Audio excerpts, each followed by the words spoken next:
Here we have a Tillotson HR74A carburetor.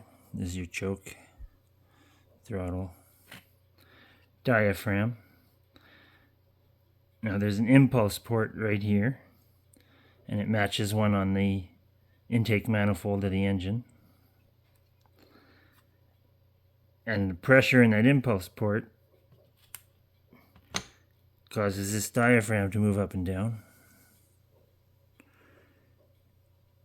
which I've had it apart before. Normally there'd be a metering lever right here, the other way around, like that. Spring underneath it. Here's my spring, little tiny thing. This is my needle. I've taken it out so I can do some testing. But normally the needle sits in here, and the metering valve either lets it open or not, with a certain amount of pressure, somewhere around 10 psi maybe. I'm not sure for this one. That needle should just fall out nicely, so it has easy motion. Now, what I want to show is just how this return line works. At first I thought this was the impulse line because there's some that look like that, but this is definitely the return line. It's actually got a restriction in it. You see a tiny little orifice. In spite of that restriction, I was getting quite a high volume of fuel flow through there. I put this on, and then if I blow into this tube, and I can block this port, all the air comes out of here. You can hear it there. Now I'll block this one. You hear the sound change, so you know for sure there's air traveling through those ports. And vice versa, I can block this one.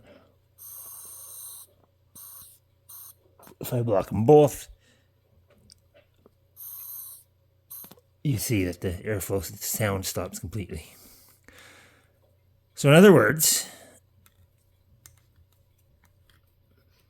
whenever your needle valve is closed completely, and there's fuel pressure on this port delivered from the pump, at least that's my belief right now, then it's all going to go out the return line. So I think that's what's happening. I'm getting excessive return because my needle's not opening. That's possible. I'm not sure. Regardless, let's look at something else here. If you'll notice here, there's a high and a low.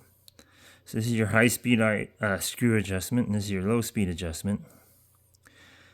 There's a check valve under here, under this plug. Now this one looks in pretty bad condition. It looks like somebody might have opened it once before and reused the plug. I don't know. So I don't want to do that again. I want to leave it sealed, and I want to test the seal, and I want to test the check ball valve. And I don't have any fancy testing equipment. I don't have a pop-off tester, nothing. I'm just a farm boy. So the way I figured it out was I removed the high-speed screw, which was here.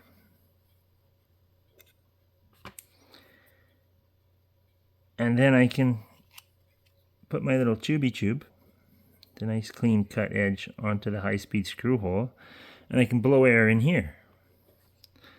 And when I do that, I get air coming out of this little hole here, this one right there, where normally you can see the high-speed screw when I install it.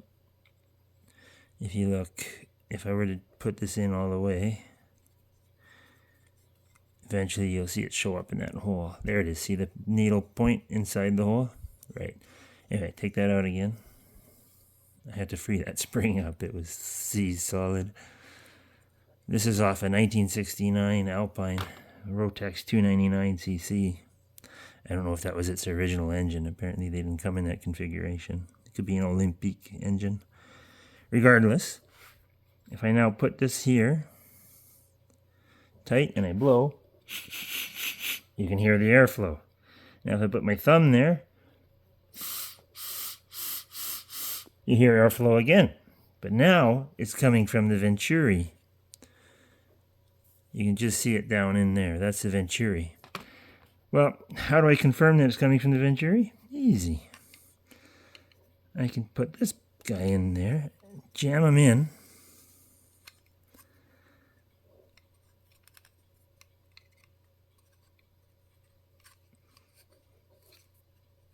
worked easier the first time.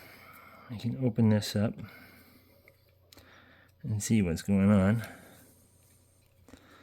Some sort of twisting action here. A little bit of force. It's plastic. It's not going to hurt anything. I hope.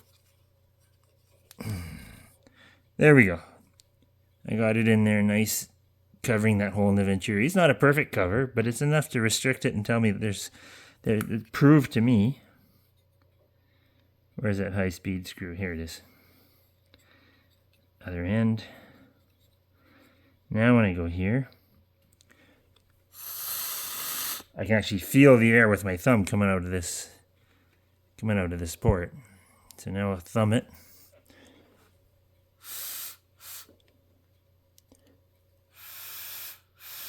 I can definitely feel a restriction now that I did not feel before. And because the tube is covering the hole and I blow and it's plastic, it opens a little bit. But if I suck on it instead, well, last time it was more restricted, this time it's not. Maybe if I twist this a bit. Try again.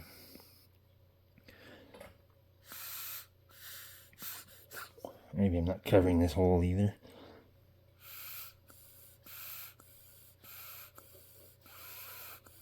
You can see there now when I suck, hardly any noise if I keep this hose tight. When I blow, I get a little bit of noise, but it's definitely restricted. All right, what about the check ball valve? People say, oh, you got to take these Welsh plugs off every time because the check ball valve is always plugged, always seized or not working, whatever. Well, you don't have to. Because look, if I do this, but if I plug this hole, I can blow, but I can't suck. And in fact, if I rapidly alternate, you can hear something in there moving. You can hear the valve opening and closing. And that confirms to me that the check valve is okay. To be specific, it won't let me suck from here, but it will let me blow. So it allows fluid to flow out of the Venturi into the body, throttle body, but not the other way around. This one's for the idle speed screw. This just covers the ports. There's ports here behind. You can't really see them, but there they open when you open up. I got really bad lighting here, but when I open that valve, there's little tiny holes just at the bottom down there. Those are your idle ports. And there's one open, but when you do a little bit of throttle, then the other's open too. And so what that does is you get a vacuum here when the throttle's closed, and that sucks out of that idle port. A little bit open, it sucks out the others, that kind of thing. And that's how that works. I just wanted to show that off, how to do those simple tests, how to show the needle valve. You know, there's a needle valve, and I can put that in there. And then if I do that, and I put my tube back on here,